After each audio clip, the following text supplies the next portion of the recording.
Good morning YouTube, the Lofty Biker here. Up at Saltash again. We've come to JD Racing. I love it up here. We've got some great bikes to ride. Ready to race KTM. These are the ones. Today's a special one. It's the big boy. It is the 2022 KTM Super Adventure 1290. The S one. Yeah, the road going one with all the electricery. Here we go. Let's get my helmet on. See you in a minute.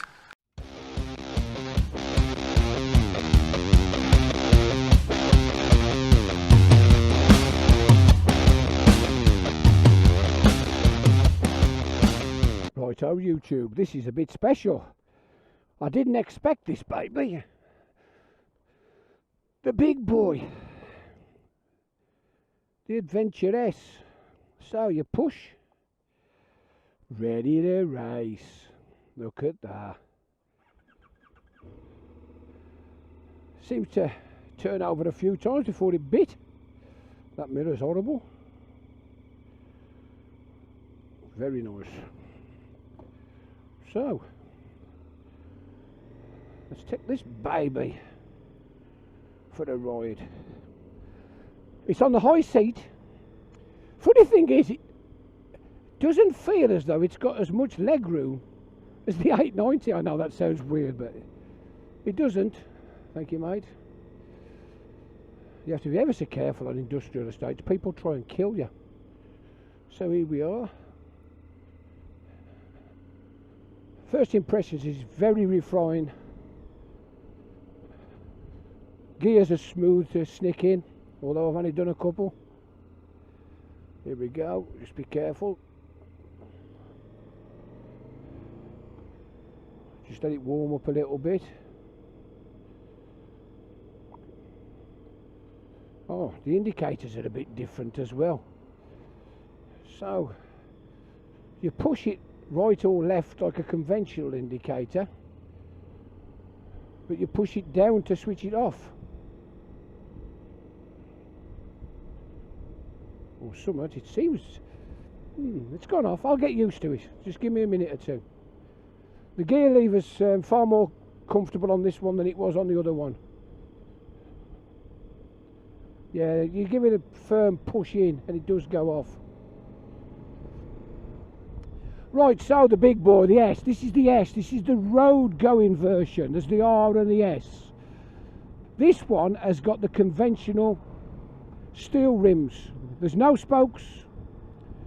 It's not got the bash plate on, it's not got the sump guard and all the nonsense on. This is basically a road bike. It's an adventure bike, don't get me wrong, but it's in road going thing. It's got the adaptive, intuitive control for the cruise. There's loads of things you can do. You can raise and lower the back end. You can change the traction control, change the preloaders. You can do so many things. I'm not going to mess about too much. I'm in street mode, which is the sort of standard middle of the road setting. So there we go, pick it up. Before you realise you're doing 60. Oh, we've got a problem with the wing mirror. Oh dear, mate, you're doing 60.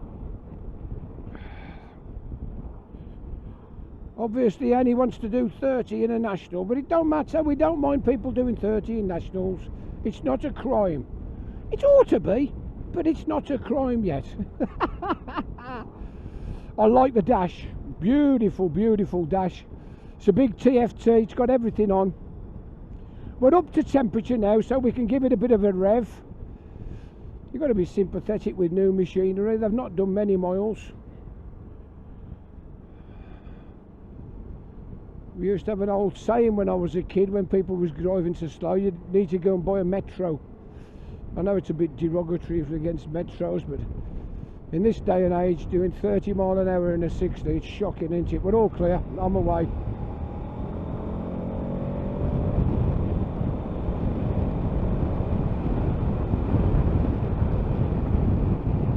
Right, the first thing I noticed, the quick shifter, sublime. Far, far better than the quick shifter on the 890. Smooth as silk. Absolutely lovely. Right, so we'll just drop it in. behind the tranny van. Away we go again, third gear.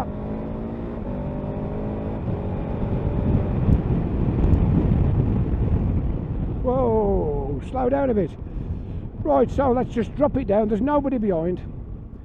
Have a look at the brakes. So we're doing 40 odd mile an hour. Let's give the back brake a stab.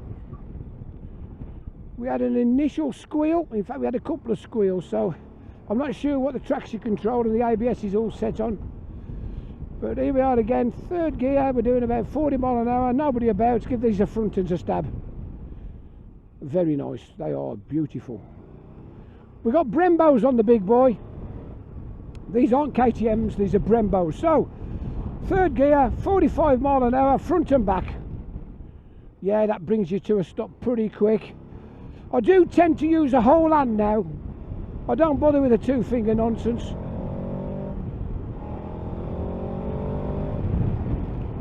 Yeah, it pulls well, pulls hard. This is the most comfy of the seats I've sat on today. Very, very, very nice the seat is. As I say, it's been plopped in the high position for me.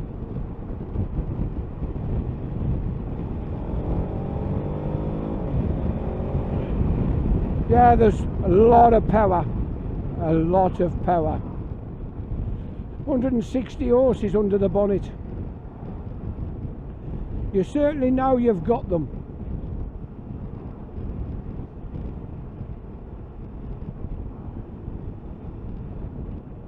Very comfortable. I suppose you're sitting on it. You could be on a GS, you could be on a 1200 Tiger, you could be on anything. But it does feel quite premium. You know, I'll talk about price in a minute, but to be fair, this does actually feel like it's not just built to a budget. It feels like a premium motorcycle. We have got an adjustable screen. There's, if you can see, there's a lever, well, the bolts, if you like, on each side, big wing nuts. You can undo them and raise them. This one's, I think it's on the fully high setting, it's well up. It's okay. It's okay. Let's just give that auto blipper a bit of stick. Here we go. Yeah, that's nice. Very effective, the auto blip. Right, there's nobody right behind me. I'm going to go around the island because I ain't going to get past that that lorry for a minute or two. So here we go, all the way round. As long as he stops. Is he going to stop? Yeah, he stopped. So round we go. Very, very, very sure-footed. They're big bikes, these are. So we come out nice and steady. Here we are in the 30. We've got, I don't like the cancel on the indicator. So third gear, 30, push and lock, 20. Aha, that's nice. So the cruise control. I'm not in adaptive. I didn't want it. You've got to be on a dual carriageway to test that out. So it's just set in standard cruise control, cruise only. And you've got like there's your cruise select, and you've got a thumb and a finger. So you press in with your finger and hold, and it sets it on. And then you go up and down with them like a little flappy paddle. So we're doing 20 mile an hour, 29 mile an hour in third gear. Not a problem with this big engine. It's a big 1290cc V-twin, and it's pulling lovely. So what we'll do is we'll put the clutch in, change gear, and see how well it goes. Here we are, we've got an overtake coming up.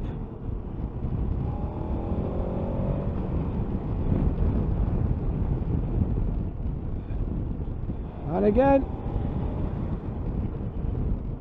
the big difference between this and the Boxer engine is, with my Boxer, when you throttle off, you get a lot of engine braking. Now, I didn't feel a vast amount of engine braking with this. Yeah, we're away again. A little bit close to the island to do the lorry as well. But there we go. Bit of breakage. Oh, he's turning off. Oh, what a shame. Bye. See you next time. So see if I can sort this indicator switch out. So round we go. Push the can. Yes, it's got.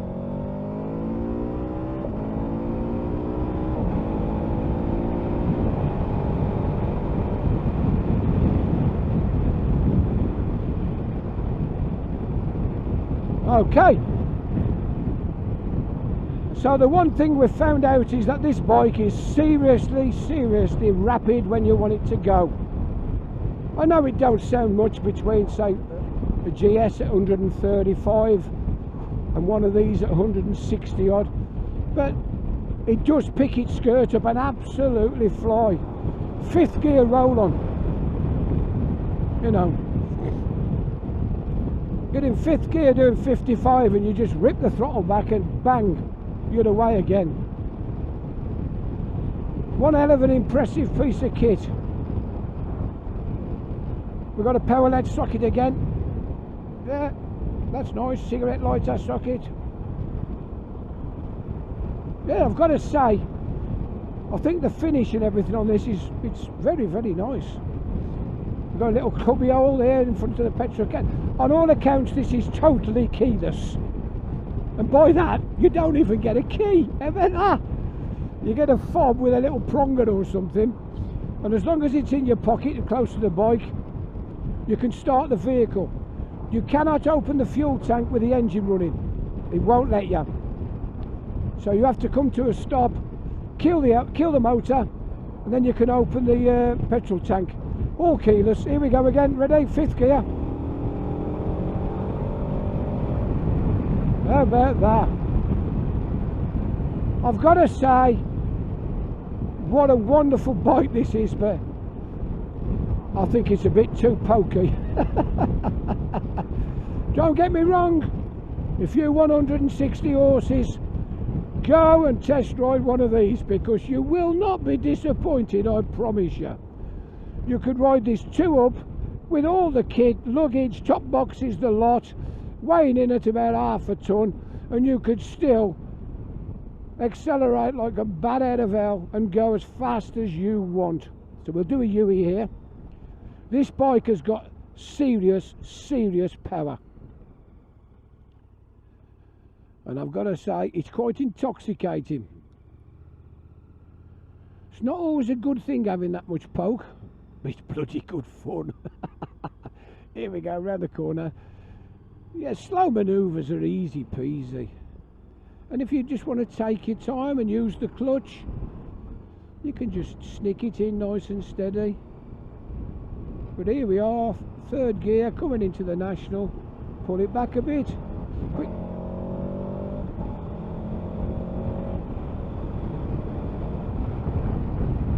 It's very sensitive, the quick shifter. You need to do a positive snick. I'll do it again. So we'll slow down a little bit. So there we are, 43rd. Here we go. Yeah, it's very effective. You don't really want you doing no half-heartedness, because as soon as you touch the gear lever, it just cuts the power enough to snick into gear, of course. So it just needs one good positive prod of the foot to stick it into the next gear.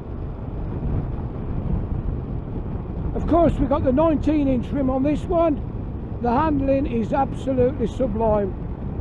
It's equally as good as any GS you'll ride. Is it more fun? I don't know. It goes a little bit quicker. It looks a lot different. I don't know. I think if you'd ridden a GS for a long period of time and you was looking for a change, this is the sort of bike that you could take out and feel at home on pretty quickly. It's got a nice clutch, lovely quick shifter, positive throttle, there's very little snatchiness, the fueling is beautiful. Gearbox is absolutely sublime. Like I say, you're buying a premium motorcycle, and when you buy a premium motorcycle you pay premium prices. I've got to say, this does feel a better bike altogether than the Africa Twin. I've got to say it. Don't get me wrong, I like the Africa Twin and I love the DCT gearbox, and to be honest, the DCT gearbox would sway it for me.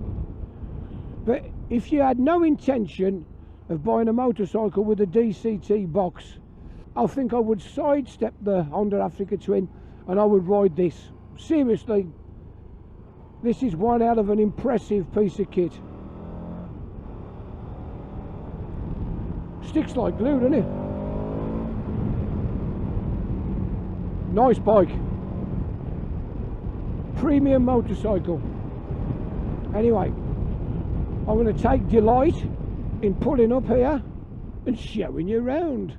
Right, so YouTube, what do you reckon? Has this been a good day or what?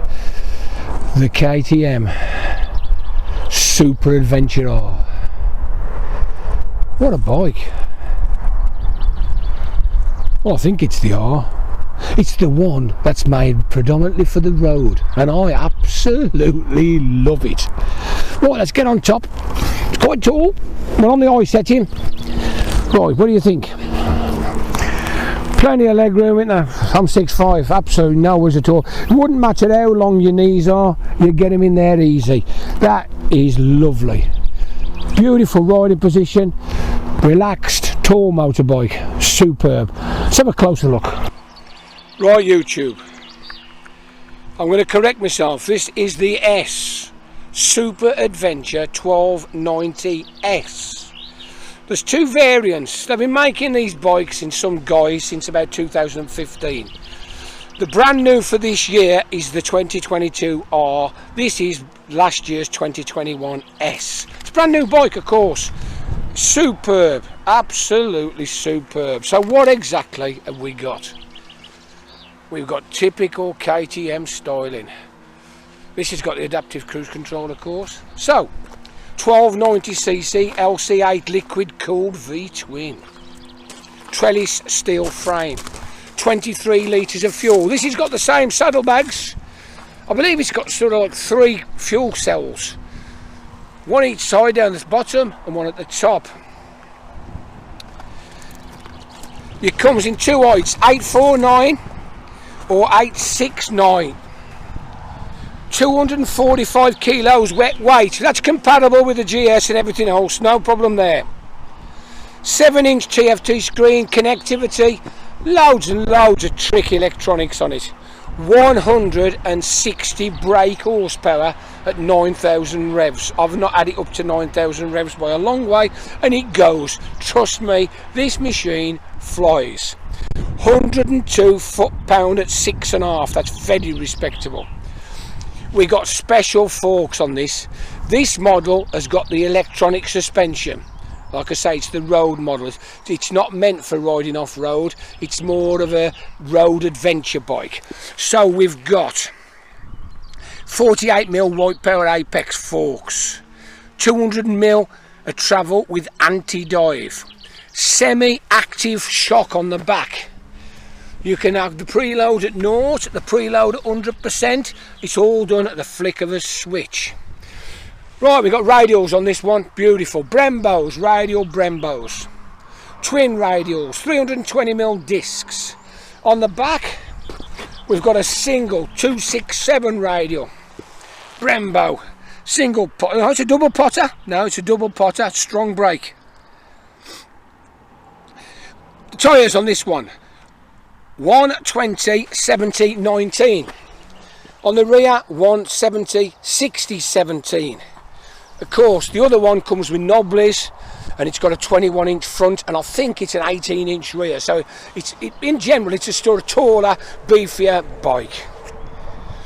Like I say, it's got the adaptive cruise control. It has got some sort of intuitive mode. You can set the suspension and the rider mode to like an auto, and it gradually learns how you ride and starts adapting.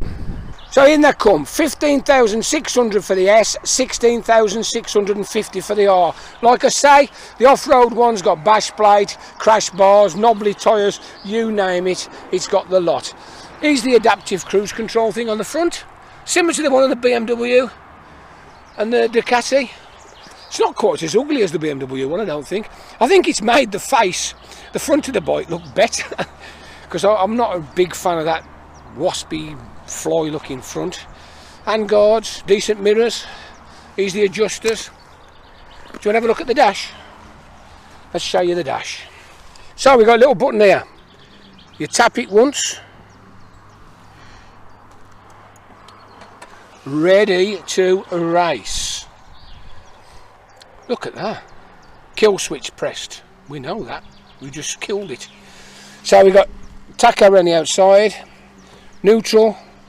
Temperatures up to OK. We're running street mode, which gives us ABS on, MTC on, 50% of preload, and we're in street on the shock absorber.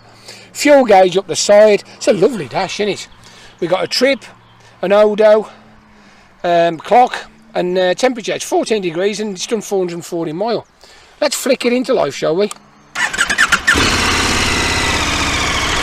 I'll show you that. Not bad. Come round and have a listen.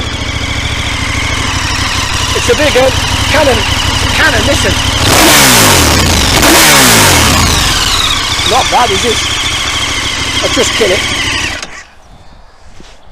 In general, I'm impressed actually. It's been a long time since I've ridden KTMs, and to be honest, they've come on a world. They've come on a world, they have. The finish, it's everywhere you look. Everywhere you look, the finish is superb.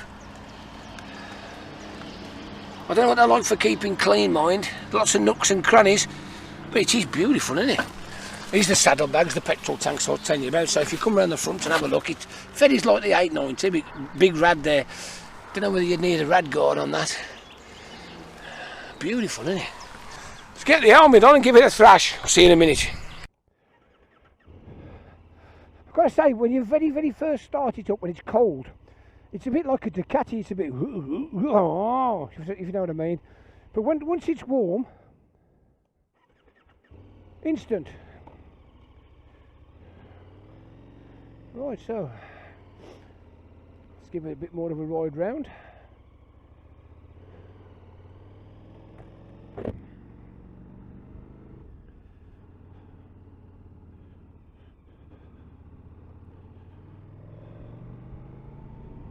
That's it, above 3,000 revs, typical V-twin, comes to life.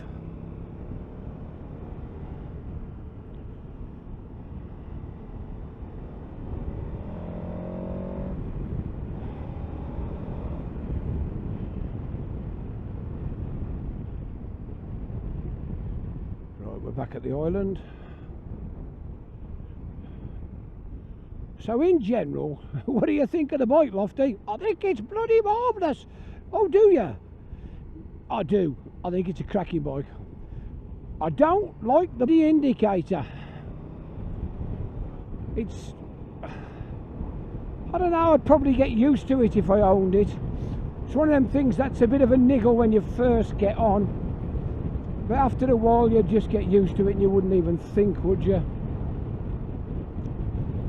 So here we are, coming down the hill. No overtake. But if there was, this is the bike to do it on. We're dropping into the 30. I'm going to put it in second gear. Activate the cruise. Oh, that's easy to work. That's a lovely cruise control. Just dropped it back to 26. So let's change gear. Oh, the cruise control stays on. How about that? That's a nice touch. So you can actually change gear and it doesn't deactivate the cruise. These electronics on bikes are amazing, aren't they? I don't know where it's all come from, this technology, but it's brilliant. One thing I didn't mention was this, there's a switch here, if you can see it, the C1 and C2 switch. Now, you can actually set that switch to operate something. So just say, for instance, you had the heated grips. Instead of going into the menu every time to switch the heated grips on or off or alter them, you can actually set it to one of these, and you can set something else, a suspension up to this. So you just like click C1 or C2, and it actually gives you a shortcut through the menu. A lot of people moaned on the earlier bikes that you had to keep going in and out of the menu, which is a bit of a ball ache, but you know, you can't have everything. Here we go.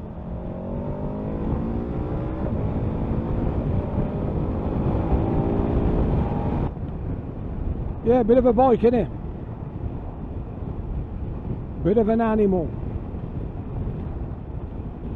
I really do wish that KTM have finally sorted out the little niggles and things they've had in the past.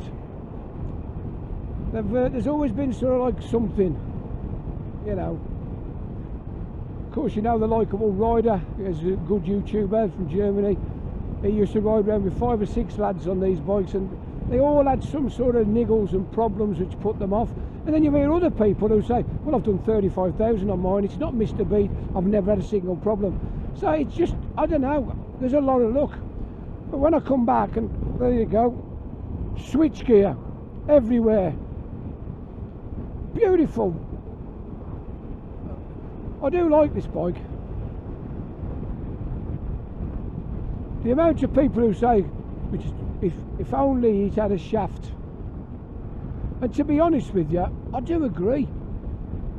If they made the off-roady version with the chain and the knobblies and all the nonsense, and they made a road-going adventure version with a shaft, you'd have the best of both worlds. 2 fantastic bikes. And for me, if this had a shaft, it'd be that bit more engaging and a bit more fun than the tractor. I believe the new 1300 tractor's coming out, and it's going to have even more power, probably 145 or maybe 150. So that will put it in the ballpark, if you like. Here we go, quick overtake. See what I mean? Excuse me. Absolutely effortless. I'm not averse to change. Change don't bother me, to be fair. As long as you lube them up and keep them clean, a bit of paraffin on them now and again, and then give them a clean up. They seem to last. I reckon you get 20 or 30 thou after them if you look after them.